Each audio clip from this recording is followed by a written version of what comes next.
o Rumble, ele saiu do Brasil, certo? O Rumble não tá mais aqui no Brasil.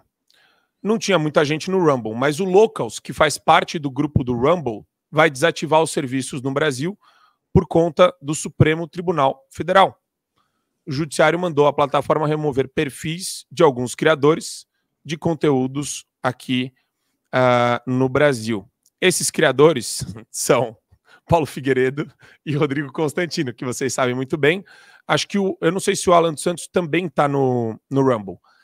Mas eu sei, professora, que toda essa orquestração ela está sendo feita direto do gabinete do Alexandre de Moraes.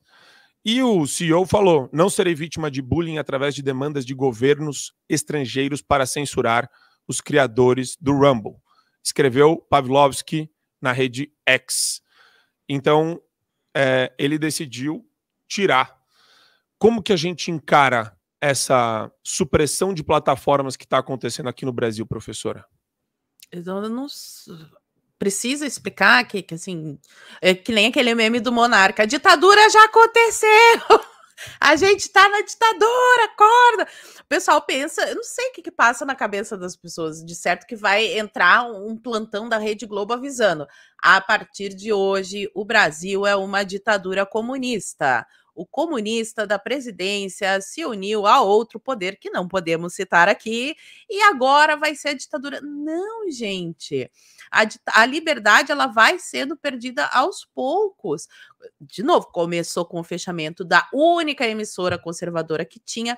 Aí agora a gente está aí com tanto a Gazeta do Povo, a Revista Oeste, tem a iniciativa aqui do Fio Diário também, tem alguns outros canais de live. Mas a qualquer momento isso daqui pode acabar, porque no ritmo que está indo, ainda mais que esse ano é um ano de eleição, eles vão apertar a censura.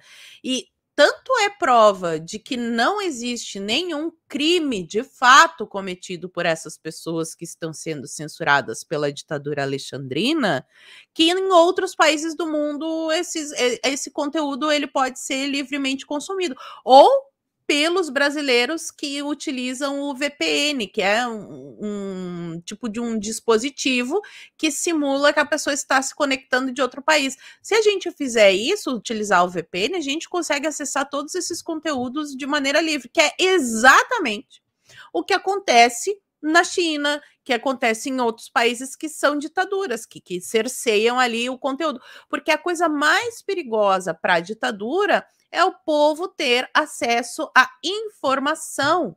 Esse é o problema.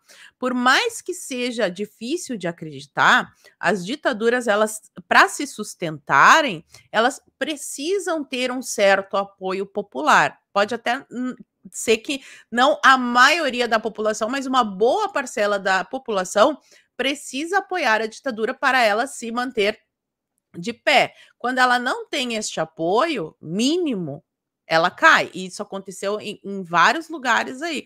Então, eles precisam cercear essa informação. O único regime em que o Estado diz o que é verdade e o que é mentira é uma ditadura. É uma ditadura.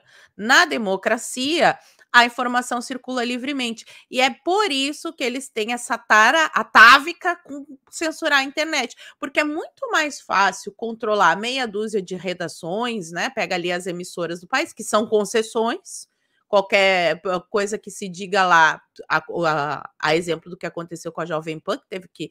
Ele fez essa virada na ideologia da emissora, no tipo de trabalho que nem era conservadora, tinha de tudo, né? Tinha da esquerda, tinha da direita, era bem livre o debate ali.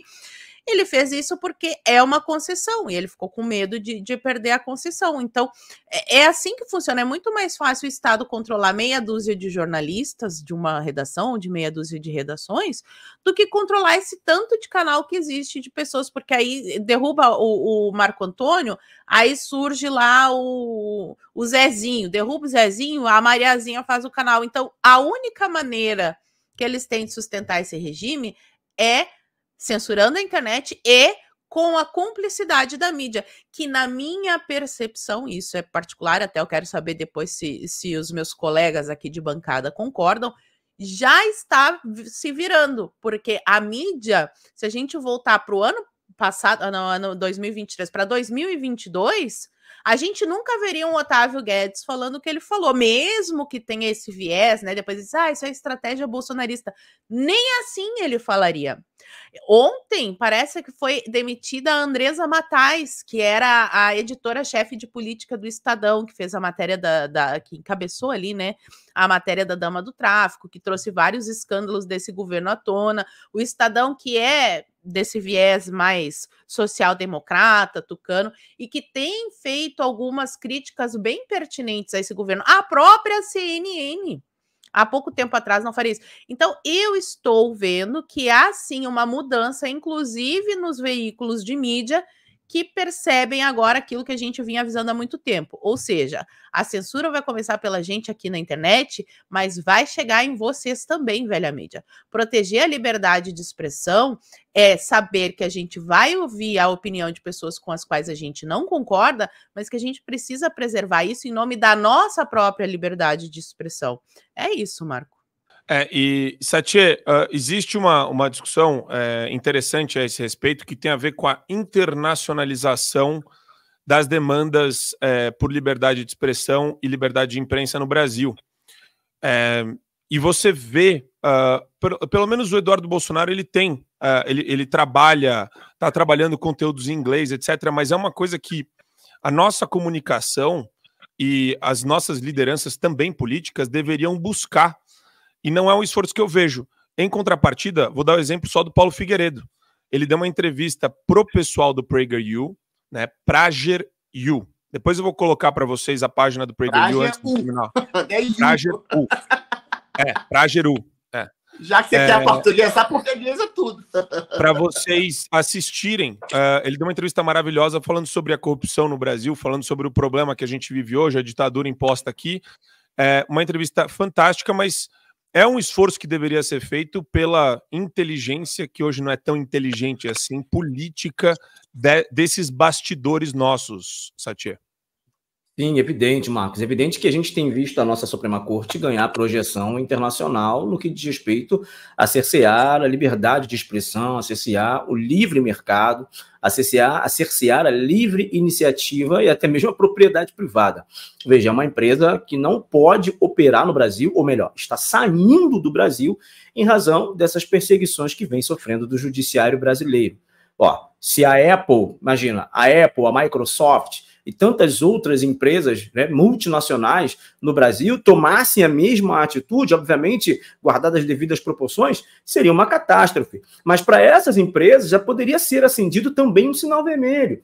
Veja, o Supremo Tribunal Federal, os ministros, né, o ministro do Supremo Tribunal Federal, com as suas ações anomalíacas, elas estão impedindo, por exemplo, a geração de renda e de emprego no Brasil, em razão dessas decisões esdrúxulas judiciais que vem tomando com o objetivo de perseguir determinadas pessoas que nada fizeram contra a democracia, dentre eles Alan dos Santos, o Rodrigo Constantino, Paulo Figueiredo, Monarque e tantos outros que sim têm uma opinião firme a respeito daquilo que pensam, mas de maneira nenhuma atentou contra a democracia e merecem ser perseguidos dessa maneira. Então, veja, uma empresa multinacional que quer trazer um produto para o Brasil sai e, veja, é muito claro quando ela diz que não sai pela medida judicial em si, mas ela sai porque ela não vai tolerar que ninguém cerceie o seu direito de trabalho. Então, veja, é pior do que isso.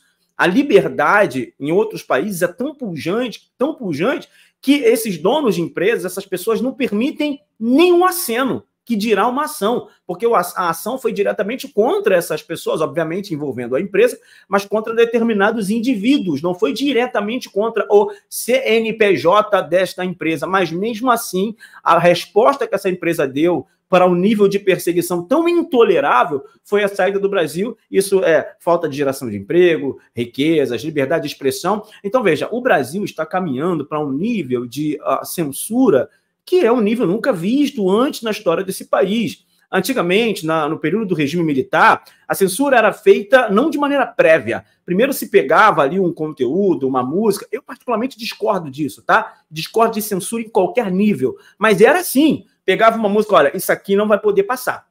Olha, esse programa aqui não vai poder passar. eles impediam. Agora não, agora você nem pode criar. Você não tem nem a possibilidade de passar por uma avaliação. Por isso que eu discordo de qualquer tipo de censura, nem a própria ministra Carmen Lúcia, que disse, olha, é inconstitucional, não é legal censurar, mas nesse período aqui, vamos fazer. É inadmissível que haja qualquer tipo de censura, seja ela prévia, seja ela posterior ao produto fabricado. O quem perde com essa situação toda é o Brasil, o povo brasileiro, que, primeiramente, deixa de ter acesso a informações extremamente relevantes. Porque se você tem uma Suprema Corte que quer impedir o povo brasileiro de ouvir determinadas situações, é porque tem caroço nesse umbu. É porque essas verdades, essas falas de determinados comunicadores são falas que são pesadas para o ministro ou para determinada corte. Então, veja, é o cerceamento da liberdade e a gente vê o Brasil, mais uma vez, sofrendo e passando vergonha internacional. Agora, quanto a essa questão de realmente produzirmos conteúdo que fale com o estrangeiro, que fale com o gringo, isso é uma situação bem complexa no Brasil. Veja, a gente é isolado do ponto de vista linguístico na América Latina. Embora temos proporções continentais, a gente fala o português, é o único país aqui que fala uma língua distinta, né? Você tem ali a Guiana e tudo mais, mas são países pequenos, acaba sendo até irrelevante. Praticamente a totalidade da América Latina, do México até a Argentina, o Ushuaia lá embaixo, falam espanhol. Nem produção de conteúdo em espanhol a gente tem. Então, assim, é importante realmente a gente levar em consideração que, se nós estamos sofrendo uma perseguição e que precisamos de ajuda internacional, o mínimo que a gente precisa fazer é produzir conteúdo a fim de que a situação tenebrosa que a gente está vivendo aqui seja transmitida com qualidade a fim de que alguém nos socorra, porque realmente está cada dia pior, Marco Antônio. Ô, Marco, a questão que se coloca em relação ao Locals e ao Rumble deveria ser estendida às outras redes sociais. Se o WhatsApp, se o Telegram, que foi também notificado, ou mesmo o Instagram, se tivesse uma postura aguerrida, incisiva, a favor da liberdade, como tiveram o Rumble e o Locals, a gente não estaria nessa situação. A gente tem que sempre lembrar, eu volto a dizer sempre aqui, que o Estado é uma ficção construída para melhorar a vida das pessoas. A partir do momento que o Estado, quer seja no Executivo, no Legislativo ou no Judiciário, se transforma numa ditadura que piora a vida das pessoas, o Estado pode deixar de ser ficção. Simplesmente as pessoas se rebelando. E as pessoas, eu digo, instituições vivas, que são hoje as redes sociais, que são a praça pública da liberdade, onde o povo fala por si mesmo, se o Twitter não acatasse essas ordens abusivas, se o Instagram, se o Telegram, se o WhatsApp não acatasse essas ordens abusivas, o que ia acontecer? É só fazer um exercício de imaginação. Essas redes sociais saindo do Brasil, o povo brasileiro ia perceber que, peraí, o cara quer censurar o Google, e isso não é exagero. O Alexandre de Moraes e o STF quiseram censurar o Google, porque eles se colocaram contra a PEC lá de reforma e censura das redes sociais.